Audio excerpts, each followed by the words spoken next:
ስራ ሳትፈቱ ስሩ። ያቅማችሁን ነገር ሰርታችሁ ብሉ። ቀሪውን ለነገ እግዚአብሔር ያስባል። ለነገ በመጨነቅ ዛሬን ማባከን የለባችሁም። ተማሪ እንዴት እንደሚያደርግ ታውቃላችሁ? ሰነፍ ተማሪ ያስኮላው ማለት ነው። የኛ ቤት የለበትም። የኛ ቤት የጠራ ነው። ያስኮላው ተማሪ ምን ያደርጋል? ተጋድሞ ይከርምና ፋይናል ፈተና ነው የምትሉት፣ ፋይናል ኤግዛም የምትሉት የእናንተ ሲደርስ ምን ያደርጋል መሰላችሁ? ማጥናት ይጀምራል። ማጥናት ይጀምርና ደግሞ የአንድ ገጽ ግማሽ ያጠናና ገጹን ይቆጥረዋል። 1 2 3 4 ይላል። ከሚቆጥር እኮ 2 ቢያጠና ይሻል ነበር አይደለም? ይኸውላችሁ የሚያጠናበትን ጊዜ ገጽ በመቁጠር ያባክነዋል ማለት ነው። ይሄ ነው ሞኝነት ማለት ነው። ስላላጠናቸው ገጾች እየተጨነቀ የሚያጠናቸውን ገጾች ያባክናቸዋል ማለት ነው። ስለ ነገ በመጨነቅ ዛሬን እናባክናለን። ስለ ዛሬ በመጨነቅ አሁንን እናባክናለን። ሰው የሚባለው የዛሬንና የነገን ውሎ ለእግዚአብሔር ሰጥቶ አሁንን በአግባቡ የሚጠቀም ሰው ነው። እግዚአብሔር አሁን ሰርተን እንድናልፍ እግዚአብሔር ይርዳን። ስለዚህ ስትጨነቁ ሐሳባችሁ ይበተናል። ግን ቢበተንም ጸሎታችሁን ግድ የላችሁም፣ አታቋርጡ። ሌላው ደግሞ ሰይጣን ምን ይላል? አንተ ኃጢአተኛ ነህና እግዚአብሔር አይሰማህም ሊላችሁ ይችላል። ኃጢአተኛ ስለሆንክ እግዚአብሔር አይሰማህም፣ ግን ይሰማል። እስኪ አንድ ጥያቄ ልጠይቃችሁ።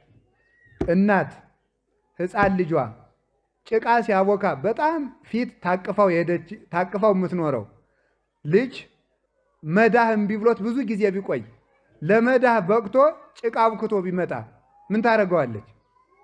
ወይም ስኳር ቢደፋ ለዚህ በቃልኝ እሰይ ልጅ ብላ ትሰማዋለች።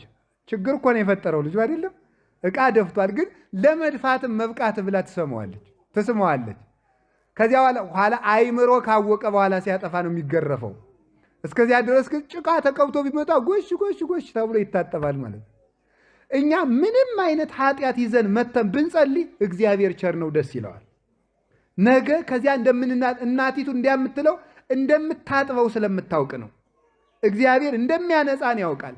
ከጸለይን እንደምንድን ያውቃል። ከጀመርን እንደሚያስጨርሰን ያውቃል።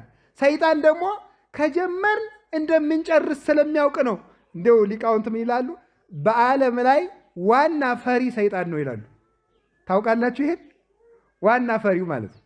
ታውቃላችሁ? ሰይጣን በጣም የመጨረሻ ፈሪ ነው። እኔ ፍርሃቱ የሚደንቀኝ ምንድን ነው? እኛን አለመናቁ። አይገርማችሁ?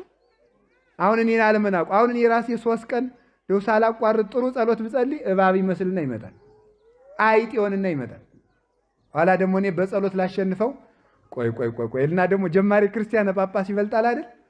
አቃጥላለሁ በጸሎት በስመ አብ ወወልድ ወመንፈስ ቅዱስ አሐዱ አምላክ ይትቀደስ ስምከ ትምጻእ መንግሥትከ ወይኩን ፈቃድከ በከመ በሰማይ ከማሁ በምድር። አቃጠልኩት ወይ ማለት ነው። አያልኩ እስቲ እንደው ተቃጥሎ እንደሆነ እባቡ ብናርጌ ሰድጄ ይሆን ብለን ማለት ነው እኮ ነው የጀማሪ ጸሎት ማለት ነው። አያችሁ አንድ የቤተ ክርስቲያን አባት ሲናገር ስለዚህ ጉዳይ ምን ይላል? እግዚአብሔርን እያሰብክ በመጸለይ እንጂ ሰይጣንን እያሰብክ በመጸለይ ሰይጣንን ልታሸንፈው አትችልም ይላል። እግዚአብሔርን እያሰብክ ስትጸልይ ግን እባብ ሆኖ ሊመጣ ይችላል፣ ጊንጥ ሆኖ ሊመጣ። ለምንድን ነው እንደዚያ ብሎ የሚመጣ? እንደዚያ ብሎ የሚመጣው ይሄ ሰውዬ ዛሬ 3 ቀን በተከታታይ መጸለይ ከጀመረ 30 ዓመት ሊጸልይ ይችላል። ስለዚህ ሳይደርቅ በርጥቡ ሳይርቅ በቅርቡ አሁን ማስቆም አለብኝ ብሎ እኮ ነው፣ ለማስፈራራት ማለት ነው። በጣም ፈሪ ነው። ኧረ እነዚህ ይሄ ሰውዬ ነገ አደጋ ይሆናል ብሎ ፈርቶ አሁን እንጂ አሁን እንጦንስን በፈተነበት እኔን